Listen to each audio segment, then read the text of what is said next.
ನಮಸ್ಕಾರ ಸ್ನೇಹಿತರೆ, ಹನಿ ಹನಿ ಕಹಾನಿ ಚಾನೆಲ್ಗೆ ಸ್ವಾಗತ. ನಾವು ಶಕ್ತಿಯಿಂದ ಮಾಡಲಾಗದ್ದನ್ನು ಯುಕ್ತಿ ಉಪಯೋಗಿಸಿ ಹೇಗೆ ಮಾಡಬಹುದು ಎಂಬುದನ್ನು ತಿಳಿಯಲು ಈ ವಿಡಿಯೋವನ್ನು ಕೊನೆ ತನಕ ವೀಕ್ಷಿಸಿ. ಒಂದು ಕಾಡಿನಲ್ಲಿ ಒಂದು ಸಿಂಹವು ಎಲ್ಲ ಪ್ರಾಣಿಗಳಿಗೂ ತೊಂದರೆ ನೀಡುತ್ತಿತ್ತು. ಪ್ರಾಣಿಗಳೆಲ್ಲ ಸಭೆ ಸೇರಿ ಸಿಂಹವನ್ನು ಕರೆದು, ಓ ಕಾಡಿನ ರಾಜನೇ, ನೀನು ನಮ್ಮನ್ನೆಲ್ಲ ಒಟ್ಟಿಗೆ ಕೊಲ್ಲಬೇಡ. ಅದಕ್ಕೆ ಬದಲಾಗಿ ನಾವೇ ಪ್ರತಿದಿನ ಒಬ್ಬೊಬ್ಬರಾಗಿ ನಿನ್ನ ಹತ್ತಿರ ಬರುತ್ತೇವೆ. ಆದ್ದರಿಂದ ನೀನು ಬೇಟೆಯಾಡುವುದನ್ನು ನಿಲ್ಲಿಸು ಎಂದು ಹೇಳಿದವು.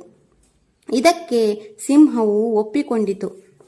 ಇದರ ಪ್ರಕಾರ ಸರದಿಯಂತೆ ದಿನ ಒಂದೊಂದು ಪ್ರಾಣಿಯು ಸಿಂಹಕ್ಕೆ ಆಹಾರವಾಗಿ ಹೋಗುತ್ತಿದ್ದವು. ಕಾಲಕ್ರಮೇಣದಲ್ಲಿ ಒಂದು ಮೊಲದ ಸರದಿ ಬಂದಿತು. ಆ ಮೊಲ ಒಂದು ಉಪಾಯ ಮಾಡಿ ಸಿಂಹದ ಹತ್ತಿರ ಸ್ವಲ್ಪ ತಡವಾಗಿ ಹೋಯಿತು. ಸಿಂಹಕ್ಕೆ ಬಹಳ ಹಸಿವಾಗಿದ್ದರಿಂದ ಅದು ಕೋಪದಿಂದ, ನೀನು ಇಷ್ಟು ತಡವಾಗಿ ಏಕೆ ಬಂದಿರುವೆ? ನಾನು ನಿಮ್ಮನ್ನೆಲ್ಲ ಕೊಲ್ಲುವೆ ಎಂದು ಹೇಳಿತು. ಮೊಲವು, ಇಲ್ಲ ಸ್ವಾಮಿ, ನಾನು ಬೇಗನೆ ನಿಮ್ಮ ಹತ್ತಿರ ಬರುತ್ತಿರುವಾಗ ದಾರಿಯ ಮಧ್ಯ ಇನ್ನೊಂದು ಸಿಂಹವು ನನ್ನನ್ನು ಹಿಡಿದುಕೊಂಡು ನನ್ನನ್ನು ತಿನ್ನುತ್ತೇನೆ ಎಂದು ಹೇಳಿತು. ಆ ಸಿಂಹಕ್ಕೆ, ನೀನು ನನ್ನನ್ನು ತಿನ್ನಲು ಸಾಧ್ಯವಿಲ್ಲ, ಏಕೆಂದರೆ ನಾನು ಈ ಕಾಡಿಗೆ ರಾಜನಾದ ಸಿಂಹಕ್ಕೆ ಆಹಾರವಾಗಿ ಹೋಗುತ್ತಿದ್ದೇನೆ ಎಂದು ಹೇಳಿ ಅದರಿಂದ ತಪ್ಪಿಸಿಕೊಂಡು ಬಂದೆ ಎಂದು ಹೇಳಿತು. ಇದನ್ನು ಕೇಳಿದ ಸಿಂಹವು ಬಹಳ ಸಂತೋಷಗೊಂಡು, ಆ ಸಿಂಹ ಎಲ್ಲಿದೆ ತೋರಿಸು ಎಂದು ಮೊಲಕ್ಕೆ ಹೇಳಿತು.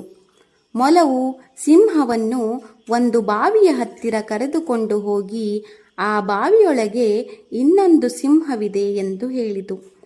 ಸಿಂಹವು ಬಾವಿಯೊಳಗೆ ನೋಡಿದಾಗ ಅದರ ಪ್ರತಿಬಿಂಬ ಕಾಣಿಸಿತು ಮತ್ತು ಅದು ಘರ್ಜಿಸಿದಾಗ ಅದರ ಪ್ರತಿಧ್ವನಿ ಕೇಳಿತು.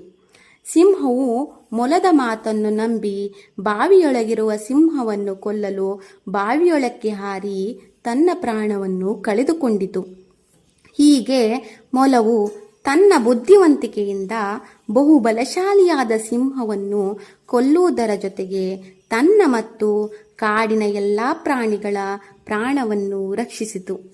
ಹೀಗೆ ಮೊಲವು ಬುದ್ಧಿವಂತಿಕೆ ಉಪಯೋಗಿಸಿ ಬಲಿಷ್ಠವಾದ ಸಿಂಹವನ್ನು ಕೊಂದಿತು. ಈ ಕಥೆ ನಿಮಗೆ ಇಷ್ಟವಾದರೆ ಸಬ್ಸ್ಕ್ರೈಬ್ ಮಾಡಿ, ಲೈಕ್ ಮಾಡಿ ಮತ್ತು ಶೇರ್ ಮಾಡಿ. ಧನ್ಯವಾದಗಳು.